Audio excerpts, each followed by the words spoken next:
নমস্কার, নর্মদে হার শিবকন্যা মা নর্মদাকে প্রণাম জানিয়ে শুরু করছি আজকের এই এপিসোড। আজকের এপিসোড কর্কট রাশির কর্কট লগ্নের মানুষদের জীবনকে নিয়ে। 2026 সালের জুন মাস, দেখতে দেখতে আমরা এই 2026-এর 6টা মাস আমরা কিন্তু পেরিয়ে যাচ্ছি। ঘটনা হচ্ছে যে জীবনে অনেক কিছু চাওয়া, অনেক কিছু পাওয়া, আবার অনেক কিছু না পাওয়া। বিগত 6টা মাসে আপনারা আপনাদের জীবনে যেমন শারীরিক অসুস্থতা দেখেছেন, আর এই অসুস্থ যখন আপনি, তখন আপনার পাশে কে কতখানি সহানুভূতি নিয়ে নাকি মিথ্যা প্রতিশ্রুতি নিয়ে আপনার পাশে ছিল, সেই জায়গাটাও কিন্তু আপনারা দেখেছেন। আজকের এই আলোচনাতে আমি একেবারে সিরিয়াসভাবে আপনাদেরকে আলোচনাটায় আমি শুনতে বলবো। এবং শুরুতে একটা কথা বলে রাখি, যাদের ব্যক্তিগতভাবে মনে হবে যে আমাদের সাথে যোগাযোগ করবেন, আর কি গোবিন্দদার সাথে কথা বলবেন, আপনি দয়া করে দুবার ভাববেন যে সত্যিই কি আমার দরকার আছে, আমি কি সত্যিই চাই আমার জীবনে কিছু গাইড নিতে, কিছু পরামর্শ নিতে, নিজেকে শুধরে নিতে, নিজের জীবনটাকে ডেভেলপ করতে। যদি না হয়, আপনি এপিসোড দেখুন, এখান থেকেই ক্ল্যারিটি পান, এখান থেকেই আপনার প্রশ্নের উত্তর আমি দেওয়ার চেষ্টা করব। অহেতুক যোগাযোগ করার জন্য এমন কোনো কথা আপনাকে বলবো না যেখানে মনে হবে যে আমি আপনাকে লোভ দেখাচ্ছি বা আপনাকে ভয় দেখাচ্ছি। কেমন? সবার যোগাযোগ করার দরকার নেই। যিনি সিরিয়াস হবেন তিনি শুধু যোগাযোগ করবেন। তার হাত হোক বা জন্মছক হোক ইত্যাদি ইত্যাদি, সেগুলো আমরা বিচার বিবেচনা করে পরামর্শ দেব, গাইড দেব। কর্কটের অধিপতি তিনি কিন্তু বেশ কিছুটা পথ তিনি জার্নি করলেন যে ঘরগুলো, এবং সাথে সাথে কর্কটের যিনি মিত্র, যিনি বন্ধু, যিনি কর্কটকে প্রতিষ্ঠা প্রদান করেন, আমি সেই লক্ষ্যে বলছি মিত্র, বন্ধু ইত্যাদি ইত্যাদি, তিনি ওনার কর্মস্থল থেকে লাভের স্থলে যাচ্ছে। তো তাহলে যে লোকসানগুলো ওনার জীবনে, ধার বাকিগুলো ওনার জীবনে হয়েছে, সেটা চিকিৎসা ক্ষেত্রের জন্য হোক, ইত্যাদি ইত্যাদি জায়গা থেকে হোক, সেই জায়গাগুলো মূলত কতখানি রিকভারি হবে? আচ্ছা, এই প্রশ্নটা যারা কাজ করছেন না তাদের জন্য নয়, যারা কর্মের সাথে যুক্ত আছে কোনো না কোনোভাবে, তাদের জন্য আমার প্রথম প্রশ্ন। কর্মপতি মঙ্গল তিনি কর্মস্থলে বসে আছেন 20 তারিখ পর্যন্ত। 20 তারিখের পর লাভস্থলে যাবেন, অতএব একটা উপার্জন লাভ যোগ দেখতে পাওয়া যাচ্ছে। বাস। আচ্ছা, এবারে বলো। এনাদের এই যে বৃহস্পতির যে জায়গাটা, তিনি যেহেতু দ্বাদশ থেকে ওনার লগ্নে বা রাশিতে এসেছেন, তো রোগ জ্বালার এই যে জায়গাটা, সেটা কি আরো বাড়বে না মিটলো? ঘটনাটা হচ্ছে কিছু জায়গায় দেখা যাচ্ছে রোগ ব্যাধি যেগুলো ছিল সেগুলো কিন্তু বেশ কিছুটা প্রশমিত হয়ে যাবে, ভালো হয়ে যাবে।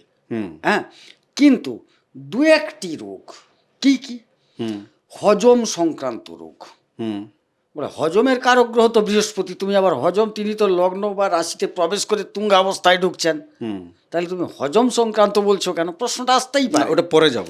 আচ্ছা, শেষ করে ফেলো। কিছুটা হজমের রোগের সম্ভাবনা, মানে খারাপ পেটের মধ্যস্থিত পার্টস আর পেট, আর এটা মূলত সমস্যা থাকে না, যাদের ধরো এই যে ফ্যাটি লিভারের সংক্রান্ত যে রোগ জ্বালায় যারা ভুগছিলেন, বা রোগ ধরা পড়েছে, বা যারা আপনারা মেডিসিন খাচ্ছেন অনেকে, ঠিক আছে, মেডিসিন দিয়ে ক্লিয়ার করার চেষ্টা করছেন, সেই মেডিসিন এখন কতখানি কাজ করবে? না, হজম সংক্রান্ত এটা তো পেটের ব্যাপার, একটু চিকিৎসাটা চলবে, চিকিৎসা চলবে। আচ্ছা, জুন মাসটাও চলবে। না, আমি বলছি অস্ত্রোপচারের যে জায়গা, মানে ধরো অনেকের টিউমার ধরা পড়েছে, অনেকের লিভার সংক্রান্ত জায়গা থেকে বা আরও মানে আনুষঙ্গিক জায়গা থেকে তোমার টিউমার ইত্যাদি ইত্যাদি এই ধরনের কিন্তু বিষয় যেগুলো আছে, অনেকের অপারেট করতে হয়েছে এবং অনেক টাকা খরচা হয়েছে। আমরাও ক্লায়েন্ট দেখছি, তাদের নিরিখেও এই কথাগুলোকে রাখছি। তো নতুন করে কোনো অপারেশন যোগ কি দেখতে পাচ্ছ জুন মাসে? আচ্ছা, অপারেশন যোগটা খুব একটা দেখছি না, তবে রোগ উপশমের জায়গা দেখতে পাচ্ছি, মানে সারার পথে যাচ্ছে। কেবলমাত্র তোমাকে একটি জাতীয় রোগ বললাম না, গ্যাসের প্রবলেম চলছে, হজম হচ্ছে না, ওটার প্রবলেমটা থাকবে, বাকি অন্যান্য প্রবলেমগুলো সলভের দিকে যাবে।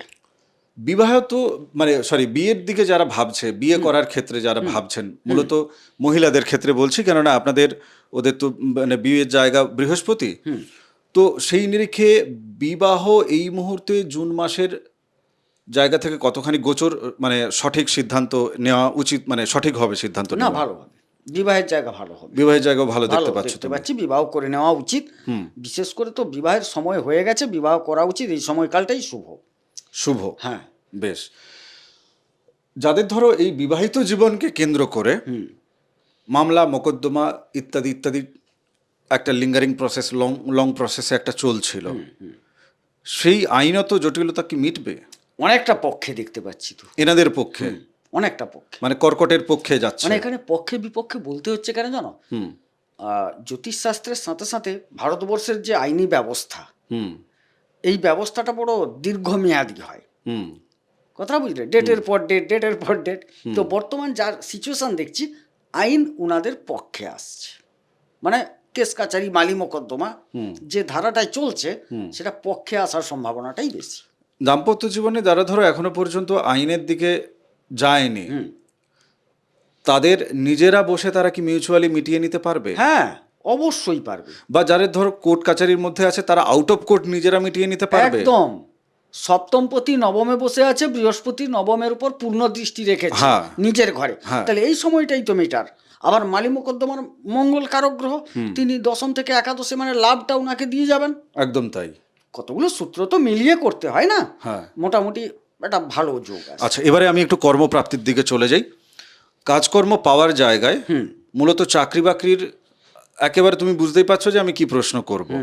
প্রশাসনিক, ম্যানেজমেন্ট, এই ধরনের ক্ষেত্রে সরকারি চাকরির কথা আমি বলছি। এই ধরনের পরীক্ষা যারা দিয়েছে বা যাদের প্যানেল ঝুলছে, ঠিক, বা যাদের প্যানেল কোন দিকে যাবে, কেননা একটা তো পট পরিবর্তন হয়েছে সামাজিক জায়গা থেকে, তো জ্যোতিষবিদ্যা সমাজের কালেকটিভ এনার্জির বাইরে কিন্তু নয়। তো সেই নিরিখে আমার কর্কট রাশি, কর্কট লগ্নের যারা জাতক জাতিকা, তাদের পক্ষে কতটা, মানে গ্রহ কতটা তাদেরকে সফলতা দিতে চাইছে সরকারি চাকরির নিরিখে? ভালো সাপোর্ট দিচ্ছে সরকারি চাকুরি প্রাপ্তির ক্ষেত্রে, বিশেষ করে 20 তারিখ পর্যন্ত। প্রশাসনিক জায়গা বললেন? হ্যাঁ, আমি প্রশাসনিক জায়গা, প্রশাসনিক জায়গা। তোমার তার আবার দুটো ক্ষেত্র থাকে, একটা পুলিশ প্রশাসন, একটা হচ্ছে যে পরিচালন প্রশাসন। হ্যাঁ, ভূমি ক্ষেত্র, ভূমি দপ্তরের জন্য যারা, হ্যাঁ, সেটার ক্ষেত্রেও খুব ভালো ফল পাচ্ছে। কিছু কিছু ক্ষেত্রে শিক্ষা বিষয়ক ক্ষেত্র, মানে শিক্ষকতা বা অন্যান্য কিছু ট্রেনিং, ধরো আমি 10 জনের ঊর্ধ্বে একজন, আমার বক্তব্য দিয়ে আমি 10 জনকে তৈরি করি, ক্ষেত্র তো অনেক আছে। হ্যাঁ, সে ক্ষেত্রগুলো ভালো যাবে। হ্যাঁ, এই ক্ষেত্রগুলোকে ভালো দেখতে পাচ্ছি কর্মপ্রাপ্তির ক্ষেত্রে। পারিবারিক জায়গা থেকে ধরো ইনি জায়গা কিছু কিনতে চাইছেন, পরিবার এনাকে সহযোগিতা করবে, বা ধরো পরিবারের কোনো জায়গা সেটা ভাগবাটোয়ারা হয়ে এনার কাছে আসবে?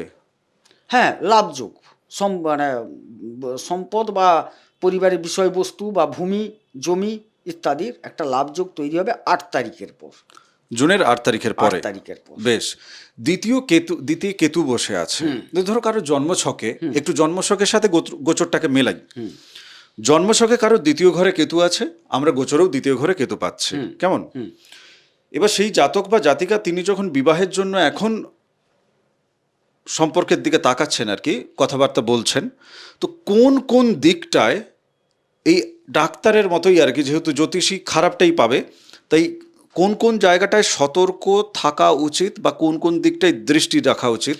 প্রথমত শ্বশুর বাড়িটা, সেইটা, মেয়েটি দেখতে সুন্দর, মেয়েটি ভালো, মেয়ের আচার আচরণ ভালো, এটা যেরকম প্রলুব্ধ করবে, কিন্তু শ্বশুর বাড়ির যে জায়গাটা, শ্বশুরের যে জায়গাটা, কুটুম্ব যে হবে নতুন, যে জায়গাটা, সেই জায়গাটাকে কিন্তু বারংবার পুনর্মূল্যায়ন করা উচিত। আমি ভালো দেখছি না, মানে যেহেতু কেতু বসে আছে, এবং কেতু শুধু বসে নেই, 16 তারিখের পর রবির মতো গ্রহ দ্বাদশে প্রবেশ করে যাচ্ছেন। দ্বিতীয় পতি দ্বাদশে চলে যাচ্ছে। সুতরাং এই জায়গায় তো আরো অনেক ঘটনা আছে, তুমি যেহেতু একটি স্পেসিফিক প্রশ্ন করলে, আমি বলবো শ্বশুর বাড়িটাকে আগে ভালোভাবে জানতে হবে। আচ্ছা, বাদ বাকি যেটা তোমার বলার ইচ্ছা হচ্ছে ক্লিয়ার। এবারে যারা বিয়ে করে আছেন, তাদের শ্বশুর বাড়ির সাথে সম্পর্কের অবনতি হতে পারে, শ্বশুরের স্বাস্থ্যের অবনতি হতে পারে, শ্বশুরকে হাসপাতালে যেতে হতে পারে, বেটা বুঝলে, কুটুম্বদের সাথে আর্থিক বিষয় নিয়ে কিছু দূরত্ব বাড়তে পারে। এই জায়গাগুলো আমরা গোচরের জায়গা থেকে আপাতত দেখা যাচ্ছে এটা। অষ্টমে রাহু হুম। দীর্ঘদিন বসে আছে, হ্যাঁ। কিন্তু এই মুহূর্তে যে সমীকরণটা গোচরের নিরিখে তৈরি করছে, যে যেমন অষ্টম থেকে ওনার চতুর্থ পতির উপর তিনি একটি প্রভাব বিস্তার করছেন, ওনার শত্রু মহলে ষষ্ঠপতি এবং ওনার ভাগ্যের উপর রাহু একটি দৃষ্টি নিক্ষেপ করছেন, প্রভাব বিস্তার করছেন, একেবারে খালি চোখে আমরা দেখতে পাচ্ছি। তো এই জায়গায় কি কি সমীকরণ বা কি কি ফলাফলটা মূলত পাচ্ছে, কেন সমীকরণটা আমি ক্লিয়ার করে দিচ্ছি, তুমি ফলাফলটা বলো।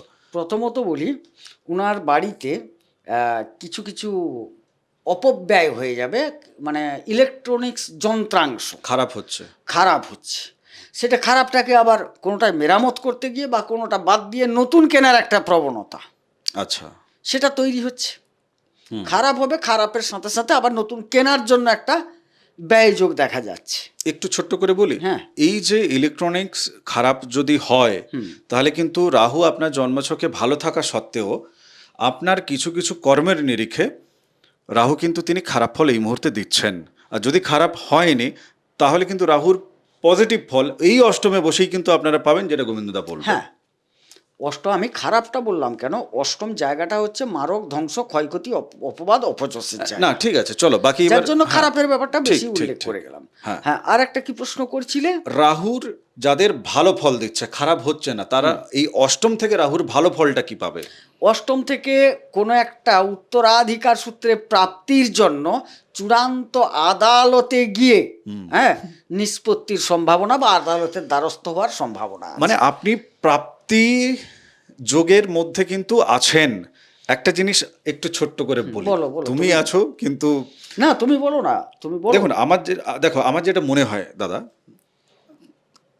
একটা মানুষের এই যে জন্মছক, এই জন্মছকের ধরো যে গ্রহটি আমি ভালো পেয়েছি, সে যে সারা জীবন আমার ভালো ফল দেবে তা কিন্তু না। না, কেননা আমি যদি সেই অনুযায়ী ভালো অনুযায়ী যদি কর্ম না করি, তাহলে তো আমাকে সে ভালো ফল দেবে না। না, একটা রেডিওতে একদিন খুব ভালো গান বাজতো, মানে রেডিওটা ভালো চলতো, কিন্তু ধুলোবালি সব ময়লা পড়ে আছে, তো স্বাভাবিক কারণে রেডিওটা বাজবে কি করে? আবার তাকে যদি ঝাড়াই বাছাই করে সার্ভিসিং করে যদি নিয়ে আসা হয়, তাহলে ওই রেডিওতে আবার গান বাজবে। বাজ। এবং বিভিন্ন ফ্রিকোয়েন্সি চেঞ্জ করলে কিন্তু বিভিন্ন বিভিন্ন চ্যানেল কিন্তু সেখান থেকে ও আলাদা আলাদা গান, খবর ইত্যাদি ইত্যাদি শোনাবে। তো আমার যেটা মনে হয় বা আমি যেটা অনুভব করি, যে এক একটা গ্রহ আমাদেরকে ভিন্ন ভিন্ন সময় আমাদেরই কর্মের প্রত্যুত্তর ফল তিনি কিন্তু দেয়। তিনি ভালো থাকা অবস্থাতেও কখনো কখনো দেখা যাবে সে খারাপ ফল দিতে বাধ্য হচ্ছে, কেননা আমরাই তাকে খারাপ করে ফেলেছি। এক প্রকার শরীরের মতো তো। হুম এই যে গ্রহগণ শরীরের মতো, তুমি যেভাবে তাকে ইউজ করবে হুম তিনি সেভাবে উত্তর দেবেন। হুম প্রথমত গ্রহাবস্থানটা কি, গোচরটা কি, কুণ্ডলিতে গ্রহাবস্থানটা কি, এগুলো হচ্ছে গ্রহগণ কি চাইছেন, হুম কথাটা বুঝবে। এখানে রাহু অষ্টমে, হুম তিনি ভালো চাইছেন না। হুম আবার সব ভালো ভালো না, তোমাকে বললাম না কিছু খারাপও ভালো। হুম দশরথকে যখন সেই শব্দবেদী বান দিয়ে দশরথ একজন মুনির ছেলেকে মেরে দিয়েছিলেন, তখন মুনির ছেলে বলল, আমি তো বাবার জন্য জল নিতে এসেছি, আমার বাবা মা অন্ধ। কোলে নিয়ে এলেন, কোলে নিয়ে এসে বাবা মার কাছে পৌঁছাতে, আমি ছোট্ট করে বলছি, অভিশাপ দিলেন যে আমি যেরকম পুত্র শোকে মরবো, তোমাকেও মরতে হবে। হুম দশরথ তো অপুত্রক ছিলেন, হুম তাইলে যে পুত্র শোকে মরতে হবে মানে পুত্র হবে, তারপর তো শোক। তারপর তো শোক। তাহলে প্রথমে একটা প্রাপ্তির পরে শোক। সেরকম অষ্টমে ধ্বংস, ক্ষয়ক্ষতি, অপবাদ, অপযশ, উত্তরাধিকার সূত্র প্রাপ্তি ইত্যাদি ইত্যাদি যা বোঝায়। এখানে দেখলাম আমি যে রেডিওটা আছে বলে তো রেডিওটা খারাপ, হুম খারাপ হচ্ছে বলে তো নতুন কেনা হচ্ছে। হুম এই যে সম্পর্কগুলো সেই রকম জায়গায় তৈরি করেছে। এবার গ্রহগণ চাইছে যে তোমার কিন্তু ইলেকট্রিক্স দ্রব্যগুলি এবার খারাপ হবে, তোমাকে বোঝাচ্ছে। তার মানে তুমি খেয়াল রাখো। এবারে তুমি খেয়াল রাখো কীরকম লাগবে। বাড়িতে আমার বাইক আছে, বাইকটা পড়ে আছে, আমি প্রচণ্ড কৃপণ বা প্রয়োজনের বাইরে আমি গাড়ি চাপি না, বা আমি তাকে ধারাই বাছাই একটু মোছামুছি করি না, কিছু না, তোমাকে এই মুহূর্তে বলছে তুমি বাইকটা 2 দিন অন্তর একবার স্টার্ট দাও, 2 মিনিট চালাও, বন্ধ রাখো আর একটু ন্যাকড়া বোলাও। তার মানে কি তুমি অ্যাক্টিভ রাখো ব্যাপারটা। এবারে কি হচ্ছে, ক্ষতি কিন্তু হচ্ছে, তোমার তেল পুড়ছে, ক্ষতি হচ্ছে, কিন্তু একটা ক্ষতির মাধ্যম দিয়ে আরেকটা লাভ হচ্ছে, বাইকটা ভালো থাকছে। বাইকটা ভালো থাকছে। কথাটা বুঝতে পারলে জিনিসটা? অ্যাকচুয়ালি কি বলতো, মানে এই যে জ্যোতিষের আলোচনার ক্ষেত্রে যখন সাধারণ মানুষ, মানে আজকের যিনি পিতা তার পুত্রের নিরিখে যখন তিনি শুনছেন, তিনি তখন কিন্তু সেই আলোচনাটা শুনতে পাচ্ছেন না যেটা এখন আমরা করছি। হুম। যে গ্রহ কি কর্ম চাইছে এবং কি উদ্দেশ্য নিয়ে আপনার সন্তান পৃথিবীতে এসেছে, সেটা যদি আপনার সন্তানের জন্য যদি 15 বছরের সন্তানের বয়স এখন আপনি যদি জেনে যান, তাহলে আপনি 35 বছর বয়সে যে হাত কামড়াচ্ছেন, স্মৃতিতে ফিরে গিয়ে তো আর মানে সঠিক করে ফেলা যায় না। আমরাও কেউ আর আমাদের আগের 10 বছর পিছিয়ে যেতে পারবো না। সব যেন উলট পুরাণ চলছে। মানে তাৎক্ষণিকভাবে প্রশ্ন থাকে ওনাদের মধ্যেও, আর এ প্রান্ত থেকেও লোভের একটা তীর যায়। আপনার জীবন বদলে যাবে, আপনি প্রতিকার করে নিন, এক্ষুনি আপনি রাতারাতি ফল পেয়ে যাবেন, ইত্যাদি ইত্যাদি, যে যে কারণের জন্য যোগাযোগ করে। আরে ভাই, কর্মটাই তো হয়নি, হ্যাঁ। গাছটাই তো লাগানো হয়নি। ধরো রাহু যদি এখানে বসে, বা আমি কেতুর কথা বলছি, কেতু নিয়ে ভয় পাওয়ার বিষয়, কেতু দ্বিতীয় বসে বলছে যে ভাই তুমি সবজি ভাত খাও, হ্যাঁ, ঠিক আছে। এবার উনি বিগত 6 মাসের মধ্যে উনি দেখা যাবে যে মোটামুটি 52 উনি হাড় চিবিয়েছেন। তো তাহলে কেতু কি করবে? কেতু তো পরিষ্কার বলছে যে ভাই হাড় নয়, তুমি ঘাস পাতা সবজি খাও, তুমি খাওয়ার দিকে এমন খাবার খাও যেটা তোমার ভালো লাগে, তোমার শরীর যেন সহজে সেটাকে হজম করতে পারে। দুনিয়ায় কে কি বললো, দাদা আরেক পিস দেবো মাটন, না। কেতু ওখানে বসে বলছে যে এখন সাত্ত্বিক খাবারের দিকে যাওয়া দরকার আছে, সাত্ত্বিক কথাবার্তা বলার দরকার আছে, সাত্ত্বিকভাবে বাকিদের সাথে আত্মীয়তার জায়গাটা বজায় রাখা আছে, না মায়ায় পড়বেন, না আপনি কাউকে ম্যানিপুলেট করবেন, এই জায়গাগুলো আছে। এবার আপনি যদি এই কর্মগুলোকে যদি না করেন, এর বিপরীত কর্ম করেন, তাহলে তার ফল কে নেবে? তার ফল কোথায় যাবে? এই জায়গাগুলোকে নিয়ে আলোচনা করা হয় না, কর্মকে নিয়ে আলোচনা করা হয় না। আলোচনা করা হয় যে জাস্ট একটা কিছু ম্যাজিক ঘটবে জীবনে। জ্যোতিষ তো ওটা নয়। আমি প্রথমে যেটা বলছিলাম তোমাকে, যে অনেক কিছু রোগ ভালো হবে, অনেক কিছু রোগ উপশম হবে, কেবলমাত্র হজম পেট সংক্রান্ত বলে গেছিলাম না? হ্যাঁ হ্যাঁ। দেখো, বৃহস্পতি এসে লগ্নে তুঙ্গি হয়ে যাচ্ছে, খুব সুন্দর ব্যাপার।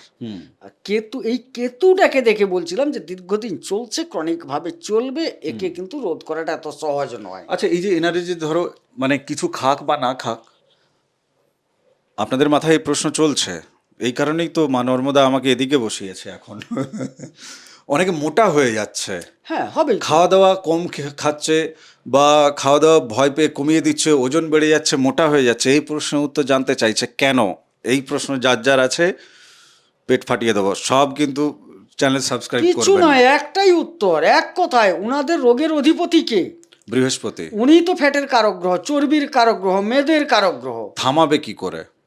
এই যে এক্ষুনি তো আলোচনা হলো, যে নিজের আচরণকে চেঞ্জ করো, খাওয়া দাওয়ার অভ্যাসকে চেঞ্জ করো, তবে ঠিক হবে। অনেকে এই যে লাস্ট কয়েকটা দিন ধরে, 15-20টা দিন ধরে ভয় পেয়ে খাওয়া দাওয়া কমিয়ে দিয়েছে, এবার চাইছে যে আমার এক্ষুনি কেন কমে যাচ্ছে না। ঠিক আছে, কি পেয়েছে? ভয় পেয়েছে, এত মোটা হয়ে যাচ্ছে, ঠিক আছে। তো সেই জায়গা থেকে 15-20 দিন খাওয়া দাওয়া কমিয়ে বলছে যে কই এবার তো আমি রোগা হচ্ছি না, কিসের জন্য? মানে এক কথায় বলি, ये डर मुझे अच्छा लगा। ये डर मुझे अच्छा लगा। আচ্ছা, নবমে শনি বসে আছেন, তো স্বাভাবিক কারণে শনি ওনার কোন কোন জায়গাগুলোকে কন্ট্রোল করছে এবং কি কি আচরণ চাইছে? তুমি আচরণে জোর দিয়েছো, আমি আচরণের প্রশ্ন ওনাদের কাছে রাখছি, এটা দিয়েই গল্প আমি গোছাবো। বলি, প্রথমত একটু শনি উপার্জনের জায়গাটাকে, উপার্জনের জায়গাটাকে একটু স্লো করবে, অথচ উপার্জন হবে। উপার্জন প্রতি 8 তারিখের পর লগ্নের রাশিতে ঢুকে যাচ্ছে, উপার্জন হবে। এই একটু যেন সেই আমাদের যে জলের যে যায় না, পাইপ লাইনগুলো যায় না, তাতে একটা নফের মতো থাকে, আমরা ঘুরাই, শনি যেন সেটা ধরে বসে আছে।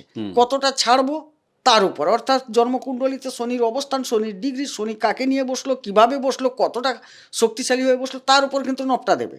তো আপাত দৃষ্টিতে যে গোচরে দেখা যাচ্ছে, উপার্জনের জায়গাটাকে শনি কন্ট্রোল করছেন।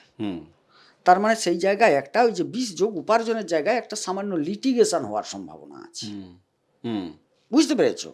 তো সেই লিটিগেশনটা যে ওনাকে একদম বিরাট যে হ্যাপার মধ্যে ফেলে দেবে, আয় করতে দেবে না তা নয়, আয় হবে, আয়ের জায়গায় কিছু সমস্যা তৈরি হবে। হুম। আচ্ছা, এছাড়া আর কোথায়? হ্যাঁ, এটা একটা দিক শনির দ্বারা। হ্যাঁ। শনি ভাগ্যের জায়গায় বসে আছেন। তুমি যদি আধ্যাত্মিকতার মধ্যে না প্রবেশ করো, সত্য, ন্যায়, নিষ্ঠা এগুলোকে যদি অবলম্বন না করো, তাইলে কিন্তু যেরকম উপার্জনে আঘাত পড়বে, রোগ ব্যাধির উপর তিনি একটা দৃষ্টি রেখেছেন, রোগ ব্যাধিও তিনি দেবেন। কারণ একটা কথা আছে, আমি এটা যদিও গোচরের ক্ষেত্রে প্রযোজ্য নয়, সে পূর্বজন্মার্জিতং পাপং ব্যাধি রূপেণ পীড়িতা। এখানে গোচরে আমি সেটা বলবো না, তিনি কিন্তু তার দশম দৃষ্টি তোমার ষষ্ঠ ঘরে রেখেছেন। কথাটা বুঝবে। অতএব তুমি যদি ব্যাগড়বাহী করো, আমি তোমাকে উপার্জনেও ধাক্কা দেব, রোগ ব্যাধিতে ধাক্কা দেব, ঋণ করাবো, প্রশাসনে নিয়ে যাব। কথাটা বোঝা গেল? অতএব তুমি নিজেকে পরিবর্তন করো, সংশোধন করো, এটাই বলতে চাইছেন শনি এখানে। হ্যাঁ, একটা পিউরিফিকেশনের জায়গা, সেটার একটা ইন্ডিকেট দিয়েছে। বাদ বাকি কর্মক্ষেত্রে ধরো যে প্রেম আসছে ওনার জীবনে, সেটা নিয়ে ওনার মাথায় প্রশ্ন আসছে যে আচ্ছা এই প্রেমটা কি সেই প্রেম যে প্রেম জীবনে সুখ শান্তি ধারাবাহিকভাবে আমাকে দিয়ে যাবে? হ্যাঁ, এটা কুণ্ডলী থেকে তো প্রেম একটা আসবে, এটা গোচর থেকে। কিন্তু এই প্রেমই যে সেই প্রেম হবে, সেটার জন্য সেই কুণ্ডলীটি দেখতে হবে, যেটা আপনার জন্মকুণ্ডলী। মানে আপনার গোচরটা কি, সরি, আপনার দশা অন্তর্দশাটা কার চলছে, ওই জায়গা থেকে ওটার ইন্ডিকেশনটা পাওয়া যায়। না, আমার মঙ্গলের অবস্থান দেখবো সেখানে। না না, সেটা তো অবশ্যই। মঙ্গল পাপগ্রহ যুক্ত কিনা, হ্যাঁ, সেটা দেখবো, সেই জায়গাটা দেখতে হবে, অবশ্যই দেখতে হবে। যাই হোক, মোটামুটি আজকের এই জায়গা থেকে এক কথায় যদি বলা যায় যে এনারা এই জুন মাসে যে পয়সাগুলি রোজগার করবে, সেটা মোটামুটি রোগ জ্বালার দিকে কিছুটা বেরোচ্ছে, কিছুটা সঞ্চয় হচ্ছে, আবার কিছুটা অপচয় হচ্ছে। হ্যাঁ। অপচয় বলতে কি জানো, এই মুহূর্তে এদের এই যে কেনাকাটা, অনলাইন কেনাকাটা, দেখবে অনলাইন কেনাকাটা অষ্টমে রাহু, এই প্রবণতা একটা মারাত্মক খরচ করিয়ে দেবে। হ্যাঁ, সেটা হয়তো কিছু কেনা হচ্ছে, এটা ঠিক কথা, কিন্তু অর্থ যে তরল যে অর্থটা, সেটা তো বেরাচ্ছে, সেটা ওই দিকে আর একটা বলি, সাবধান বাণী দিয়ে দিই, যদিও আলোচনায় আমরা এখনো যাইনি, আঘাত প্রত্যাঘাত থেকে সাবধান, অষ্টমে রাহু। না, সে তো দীর্ঘদিন বসে আছে। আমি বলছি হচ্ছে, টুকটাক হচ্ছে, বড় কারু ছোট কারু, কিন্তু রাহু ধরুন এখানে আমরা গোচরে অষ্টমে দেখছি, কারু দেখা যাবে একাদশে বসে আছে, তিনি অনুভব করছেন না। যেরকম এই মুহূর্তে মোটামুটি রাহু, যারা অশ্লেষায় আছেন তাদের রাহু থেকে বিপদ হওয়ার সম্ভাবনা আছে। বাকি ভালোগুলো কি আছে, মানে রাহুর দ্বারা যেটা বলছি, আবার শনির দ্বারা যেটা ভাগ্য বিড়ম্বনার কথা উল্লেখ করলাম, হ্যাঁ, পূর্ণবাসু নক্ষত্রে যাদের জন্ম তাদের কিন্তু এই শনি ভাগ্য বিড়ম্বনায় ফেলতে পারে, যেটা রোগ ব্যাধি মালি মোকদ্দমা থেকে শুরু করে যা যা বললাম এদিকটা, সেটার ক্ষেত্রে উপার্জনের ক্ষেত্রে যে সমস্যাটা বললাম, যে লিটিগেশন একটা তৈরি হবে, সেটা পূর্ণবাসুর ক্ষেত্রে হতে পারে, সেটা একটা। আর এই যে শ্বশুরবাড়ি হেনতেনা নিয়ে যে সমস্যাগুলো বললাম না, এটা পুষ্যার ক্ষেত্রে প্রাবল্য পেয়ে আচ্ছা, যাবে। এই তিনটি নক্ষত্রের ভালো ভালো কোন দিকগুলো আছে? তুমি তো সব খারাপগুলো দিলে। কেন ভালো? এটা তো শুধু আমি তিনটে গ্রহের তিন জায়গার উপর দিলাম। এবারে ধরো, বৃহস্পতিকে আমি কোথাও খারাপ বলেছি? এতগুলো তো খারাপ বললাম না। না, বৃহস্পতিকে তুমি খারাপ বলনি, তুমি বরং বলেছো যে রোগ থেকে মুক্তি হচ্ছে, হ্যাঁ। উপশম হচ্ছে, শুধু হজমের প্রবলেম ছাড়া। আমি বলছি এই যে তিনটে নক্ষত্র, এই তিনটে নক্ষত্রের হোল একদম টোটাল ক্যালকুলেশন করে কে কতটা ভালো দিচ্ছে, শুধু সেইটুকু জানতে চাইছি। না, ম্যাক্সিমামটাই ভালো, শুধু বলছি যে শনি যেহেতু ভাগ্য হচ্ছে মূল ভালোর কেন্দ্র। হ্যাঁ, কথাটা বোঝো, 1-5-9 কম্বিনেশন। হ্যাঁ, মূল ভাগ্যর কেন্দ্র কেন বলছি তোমাকে, ভাগ্য মানে কোনো নির্দিষ্ট একটা জায়গা নয়। সন্তান ভাগ্য, স্ত্রী ভাগ্য, ভূমি ভাগ্য, মানে ভাগ্য তুমি যে জায়গাটা হাত দিবে তার একটা ভাগ্য আছে। হ্যাঁ, বোঝা গেল জিনিসটা? তাইলে এবারে আমার ঈশ্বর ভক্তিও একটা ভাগ্যের উপর নির্ভর করে, সবাই পায় না। হ্যাঁ, এবারে সব মিলিয়ে আমার শিক্ষা কীরকম হবে সেটাও একটা ভাগ্য, চাকরি আছে কিনা ভাগ্য, চাকরি করেন না অথচ চাকরির চেয়ে বেশি উপার্জন করেন, বড় অফিসারের চেয়ে, তাইলে তার কি উপার্জন ভাগ্য ভালো? চাকরি আর চেয়ে বড় উপার্জন করছেন, মাসে 2 লাখ টাকা ইনকাম, সঞ্চয় করতে পারছেন না, সঞ্চয় ভাগ্য খারাপ। তাহলে টোটাল ভাগ্যটাকে মিলিয়ে এখন যার হাতে কন্ট্রোলে আছে, তিনি হচ্ছেন, দূর থেকে দেখছেন বৃহস্পতি, তিনি এখন মূল কন্ট্রোলার এবং রাশিতে বসে আছেন, তিনি একজন কারক, আর শনি নিজে বসে আছেন। আমি লাস্ট একটা প্রশ্ন করি, এটা জরুরি আছে। কর্মক্ষেত্রে তুমি দুটো জায়গা আমাকে বলবে, কর্মক্ষেত্রে যেমন গুপ্ত শত্রুর জায়গাটাও রাখবে, আবার কর্মক্ষেত্রে পদোন্নতির যে জায়গাটা সেটাও আমাকে বলো। দুটো ফল ছোট্ট করে তুমি রাখো। একদম আপনি আধ্যাত্মিকতার জায়গায়, ন্যায়ের জায়গায়, সততার জায়গায় থাকুন, আপনার কর্মে পদোন্নতি উন্নতি আছে। গুপ্ত শত্রুতার জায়গা যেগুলো গুপ্ত ছিল, শত্রু থাকবে, খাদ্য দপ্তর থেকে গুপ্ত শত্রুতা, কিছু বাক্যের কারণে, অপব্যবহারের কারণে গুপ্ত শত্রুতা তৈরি হয়ে যাবে ভাই। তৈরি হয়ে যাচ্ছে। সেগুলো থেকে সাবধান। যাদের মনে হচ্ছে যে আমার একেবারে সিরিয়াসলি যোগাযোগ করা দরকার আছে, হোয়াটসঅ্যাপ নাম্বার দেওয়া আছে, জন্ম তারিখ, জন্ম সময়, জন্মস্থান এগুলো জানা আছে, কিংবা দুটো হাতের ছবি তুলে আমি যোগাযোগ করব, ফিজ পে করব, তারা কেবলমাত্র আমাকে হোয়াটসঅ্যাপ করবেন। ফোন আজকাল খুব একটা ধরতে পারছি না, কেননা আমাদের অন্যান্য আরও এপিসোডের কাজ চলছে, বাদবাকি আপনাদের যারা যোগাযোগ করছেন তাদের প্রতিকার নির্মাণ ইত্যাদি ইত্যাদি চলছে। তো এটা বিজ্ঞাপনের জন্য কেবল বলছি না, কেননা অনেকেরই ফোন ধরছি না। সেই নিরিখে যারা সিরিয়াস আছেন তারাই কেবল যোগাযোগ করুন। অযথা ভয় পাওয়া, অযথা লোভ পাওয়া, এটার বিন্দুমাত্র কোনো ইচ্ছা নেই। আপনারা যোগাযোগ করতে চাইলে এই নিরিখে যোগাযোগ করুন। বাদবাকি যারা এপিসোড দেখছেন, এপিসোড থেকে ক্ল্যারিফাই পাচ্ছেন, ক্ল্যারিটি পাচ্ছেন, আপনারা স্বচ্ছতা পাচ্ছেন, দিমাগ যে প্রশ্নগুলোকে নিয়ে ভয় পাচ্ছিল সেই জায়গাগুলো একটু আপনারা ক্লিয়ার হচ্ছেন। তো ঠিক আছে, এপিসোডই দেখুন, কোনো অসুবিধা নেই, যোগাযোগের প্রয়োজন নেই আপনাদের জন্য। কেমন? তপভূমি নর্মদা, মা নর্মদার যে মাহাত্ম্য কথা অডিও সিরিজ 365 এপিসোড এই চ্যানেলে আমি আলাদা প্লেলিস্ট করে রেখেছি। আপনার কাছে আমি অনুরোধ করব আপনি শুনুন, ভক্তির পথে থাকুন, যেটা ভক্তির কথা গোবিন্দদা বলছিল। যাদের মনে হচ্ছে যে না আমি নর্মদা অষ্টকম পাঠ করব, পেলে ভালো হয়, তাহলে কিভাবে পাবেন? হোয়াটসঅ্যাপ করুন আমাকে, পিডিএফ বই দিন, ফ্রি অফ কস্টটা। ফোনের দরকার নেই, লোকে পিডিএফের জন্য ফোন করছেন অনেকে, দরকার কি আছে? প্লিজ আমাকে একটু হোয়াটসঅ্যাপ করে দিন না, কাজের মধ্যে থাকছি, ফোন ধরতে হচ্ছে। তো সেই জায়গা থেকে আপনাদের কাছে আমার এই বিনীত অনুরোধ এটা। ভালো থাকুন, সুস্থ থাকুন, চ্যানেল সাবস্ক্রাইব করে নিন যদি আপনি চান যে পরের ভিডিওর নোটিফিকেশান আপনার কাছে আসবে। কেমন? নমস্কার, নর্মদে হার। নর্মদে হার।